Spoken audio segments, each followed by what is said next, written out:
श्री गोपाळ कृष्ण भगवान की जय। लीला नंबर 348। गौराईचा 5 राण्याच्या मुख्य नायक। सर्वज्ञांचे जेवण झाले, विश्रांती घेतल्यानंतर उठले व अंथरुणावरच बसले होते तेव्हा गौराईचा सर्वज्ञांच्या दर्शनाला आली. उंबरठ्याजवळ उभी होती तेव्हा सर्वज्ञांनी म्हटले, बाई, बाहेर कोण आले आहे?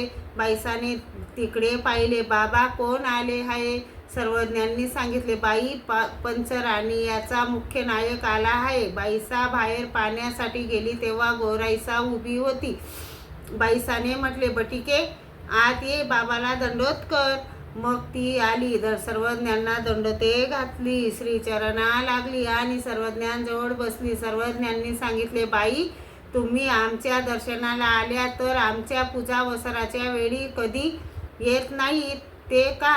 तिने सांगितले, जी मला मुक्कामाचे घर राखण करण्यासाठी ठेवतात. सर्वज्ञ म्हणाले, तुम्ही मुक्कामाचे घर राखायला आल्यात की आमच्या दर्शनाला आल्यात? सर्वज्ञ बाईसाला म्हणाले, बघितले का, आमच्या दर्शनाच्या इच्छेसाठी पायतनाचे व्रत, आंघोळीचे आधी करून व्रत, हिच्या माथाचा जार वाढला नाही अशा दशेत हिने काय हे करावे, या दशेत हिने खावे, नेसावे, अलंकार घालावे, अशी ही आर्तवंत आणि ते हिच्याकडून मुक्कामाचे घर राखवतात आणि आपण येथे येतात.